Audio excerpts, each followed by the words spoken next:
Jumaah April 2017. Sanggeus bajuang lepas tina macetna jalan jeung neangan tempat parkir di sabudeureun alun-alun Rangkas Bitung. Ayeuna mah bisa asup oge ka Buruan Pendopo Multatuli, Rangkas Bitung, Kabupaten Lebak. Pendopo Multatuli bada magrib geus pinuh ku nu rek nyakseni acara sewa baduy. Cek Kang Hendi nu jadi panata acara ti pihak pamarentah daerah dina telepon nyebutkeun yen urang bae dunia sorangan ge nu milu ieu seba kurang ti 2000 urang. Mun teh mah nu ngaderegdeg jeung kabeh panitia nu au kana ieu acara aya 1000 jalma. Jadi aya kurang leuwih 3000 jalma nu tumplek di Pendopo Multatuli teh. Seba teh ritual seserahan atawa nyarengkeun hasil tatanen jeung hasil bumi sejenna ti masyarakat Baduy. Sarta laporan sagala rupa kajadian aslina sataun nunggeus kaliwat di sabudeureun Gunung Kendeng tempat matuana urang Baduy. Anu diserenan hasil tatanen ku urang Baduy teh aya 2 pamimpin. Kahiji nu disebut Ibu Gede, nyatana Ibu Ikti Oktavia Jayabaya salaku pamangku jabatan Bupati Lebak, tempat ngageugeuhna suku Baduy. Nu kaduana Bapak Gede atau Bapak Rano Karno, Gubernur Banten. Basa kuring asup ka buruanana pinuh ku jalma nu make baju hidung. Sakanyaho kuring urang Baduyna sorangan aya nu sok make baju hidung-hidung. Eta tandana pikeun urang Baduy luar. Sedengkeun urang Baduy jero mah pakeana teh bodas-bodas. Ieu mah ngandung hati kaum pantana. Dina riungan jalma di pendopo, lolobana mah nu make baju hidung-hidung. Tapi kuring moal kapalingan, mana urang Baduyna mana nu ngahaja datang rek lalajo acara seba Baduy. Sabab kangaranan urang Baduy mah pan teu make calana panjang atawa pansi hidung.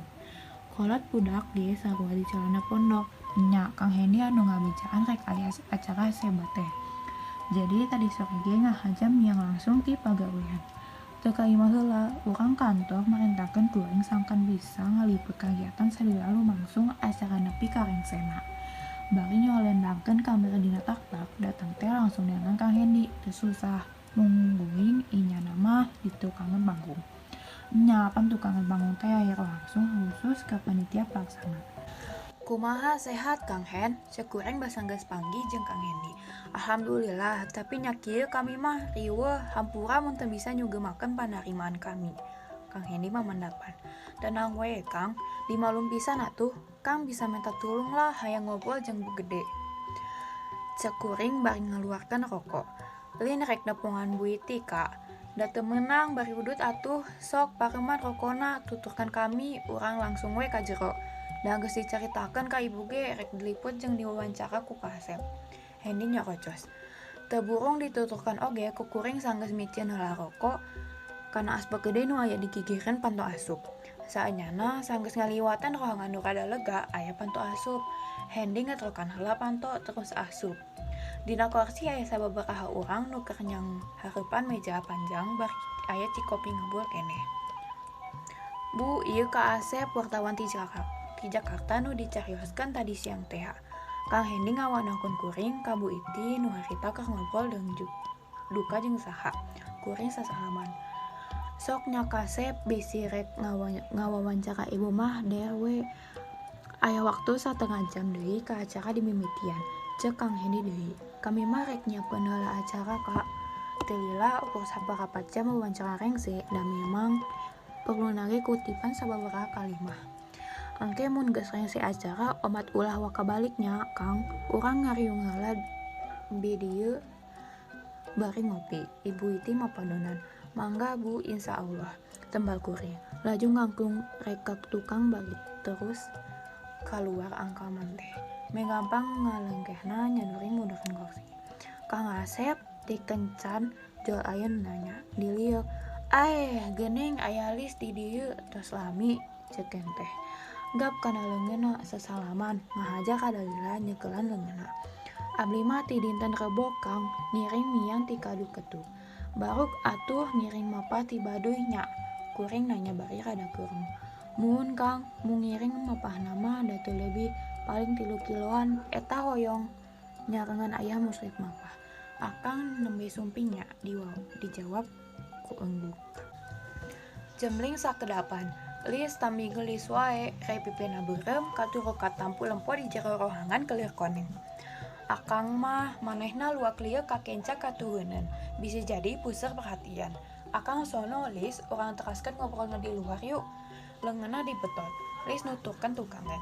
Di luar hawa karasa ngaheap, sigana pangaruh loba teh jalma. Kuring jeung Lis ngahaja neangan tempat nu rada kosong tukangan panggung.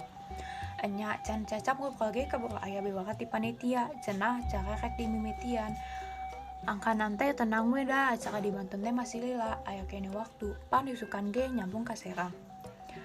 Asup kagigireun panggung, pemandangan nembus nepi ka pendopo bagian pangtukangna. Ribuan urang Baduy saregep, diuk sila bari taya sora sakecap acan. Asa jembling pisan di teras pendopo nu aya di tukang, jeung digigir kenca, katuhu oge pinu kusema nu datang ti suklana ti silukna. Suara kamera pating jalepret, lampu kilat kamera pating burinyai. Loba oge nu ngadokumentasikeun ku kamera HP. Lis antosan heula di dieu nya, akang bade motoan heula. Bari nuduhkeun tempat tu kosong katuhun panggung. Ulah lami nya akang, abdi diantosan, dijawab ku Ungguk. Motoan jalma sakitu reana, bari sikepna nu saregem. Sila mata kresep. Enak pijadieunana ge gerak. Orang Baduy nu saragem make baju boles di baris pangharepna nepi ka baris katilu, katukangna nu marake saragem hilang. Diuk dina karpet beureum bari aya lampu latak tukang bodas semu bulau. Teu karasa motoan ge, beres motoan ngicing deui ka tempat Lis nungguan. Akang mending lami ih. Pokna semu ogo, nya kitu ogo bawa kuring nu geer. Kuring seri.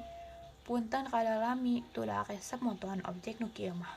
Abdi mah bade ngalih nongtona ka tengah pendoponya Kang cenah deui. Manawi teh bade maturan akang di dieu. Mun tadi teh diantosannya saking saha kitu angkatna ka dieu. Sarampun lanceuk Kang itu aya nu dicalik di tengah. Saket tihang cenah bari nuduhkeun curugna. Panon kuring ge nuturkeun panuduhna. Nu saramurang kalih muhun puna anak hoyong terangan seba. Walona. Nah sanes nyarios ti tadi atuh mangga sok atuh bilih kabujeng di kawitan acarana. Punten sakali deui nya manawi teh nyaliran tudah. Lis malibir mapai sisi. Panon kuring oge nuturkeun langkahna.